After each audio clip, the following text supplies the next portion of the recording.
Once the early morning mist cleared from Knockalla, 64 drivers could start a dry day on the Donegal Hill, the 11th counting round of the Naylor Engineering Hillclimb and Sprint Championship.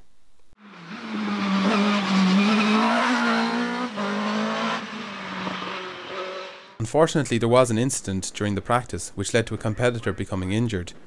On behalf of all the hillclimb and motorsport community, we'd like to wish James a full and speedy recovery. Championship contender Robert Dwan was forced to sit out the first day of the Donegal Hillclimb after delays with parts for his engine in the OMS. Instead, he oversaw the long-awaited competitive return of his father Ger in the iconic Falcon Mini. This allowed Joe Courtney to glide through to make his third championship a mathematical certainty.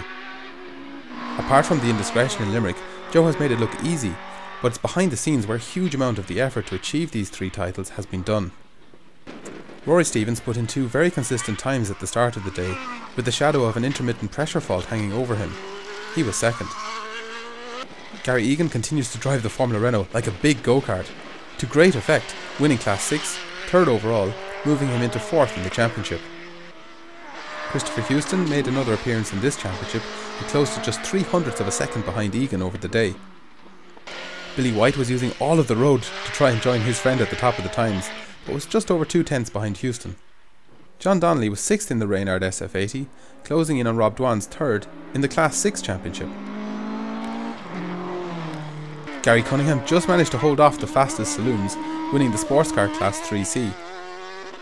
Gerard O'Connell was the fastest of these saloons in his remarkable Turbo Mark II, beating the regulars who were scarce on the ground in Class 3B.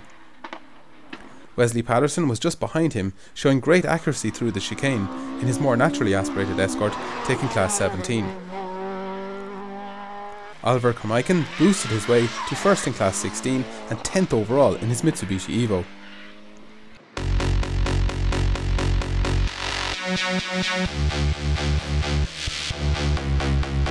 David Byrne has been the sole registered driver in Class 8 for up to 2100cc, 2 valve per cylinder rally cars, and up to 1650cc, over 2 valve per cylinder rally cars. He has the championship sewn up and did not make the long trek to Donegal from Wexford. This class has attracted a lot of guests during the year, but not staying to contest the season. In Donegal, cars eligible for the class could be found in Class 14 and 15. JP Logue would have been the fastest of these in a Honda Civic, winning Class 14 both days. The first place car in 15 wouldn't have been eligible, but Patrick Bonner's Mark II would have been. The cars are out there for this class, so hopefully more will register for next year. Thomas Corrie just missed out on a top 10 position, 5th in the OMS Hornet. Brendan Keane took 2nd in Class 3B, the best of the regulars with his Westfield. Vincent Deary was 2nd in Class 3C with the Lotus Exige on one of his favourite hills. Mikey Peebles was the fastest 2-wheel drive in Class 16 with his Mark II. Ivan Stewart won Class 15 with another Mitsubishi Evo. Ben O'Brien fitted new slicks to form a late challenge to Dara Faye's overall Saloon Championship campaign. This could be very close at the end of the year, with drivers only counting their best 10 results. Dara won Class 1A again and is out of reach in that championship. Martin Flanagan was delighted to take his 2nd class win of the year in his BMW M3. Danny Calnan was the fastest in 3A, keeping an absent John Kennedy honest. He'll have to go to Carlow to defend his lead in the class. The long trip paid off for Tommy Gardner, drawing equal with Willie Barrett, claiming a further 10 points. John Farrell was fastest on scratch in the Ford Escort RS, one of the few cars to actually slide into the top hairpin. David Wiley won the class on handicap with his BMW 2002. John Whitley's championship was secured here despite being caught out by this unsettling bump. He did well to only break a wishbone here. Perhaps he should make a wish. This was his first time carrying an onboard camera. Jack Deegan made some inroads into Peter Cummins' Class 9 championship lead by travelling to Donegal with the Peugeot 205 and winning the category. Stephen Walsh was the quickest driver in Donegal Class 13 for up to 1650cc rally cars, up to 2 valves per cylinder, with his Escort. Ernest Brown did enough on run 1 to win Class 13, but trying to go cross country to the finish didn't work out on run 2. Aina Carroll proved the pace of Alan Tully's Gento, winning the class from Damien Walsh, who was working hard to prevent any tie-break situation at the end of the year. Alan Tully helped with his best result yet, holding off class contender Danny Herlihy with third. We spoke to Joe Courtney about his third title and plans for the future. Joe Courtney, you've made it a mathematical certainty for the championship here this weekend in Donegal.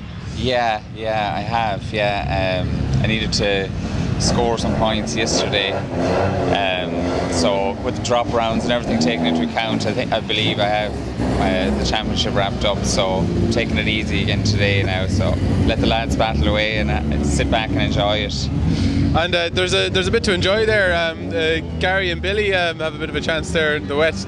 Yeah, Gary and Billy will do well now if it stays like this. Rory, I keep pushing him, saying I don't think he's won a hill before, so I'm saying he needs to try and get it today if he can, and so we'll see. It's kind of given to dry up a bit now, which will suit Rory too, so all going well. We could have a new winner by the end of the day. And yourself, the future, come around again? Yeah, probably an end of one chapter, maybe the start of another now after this weekend.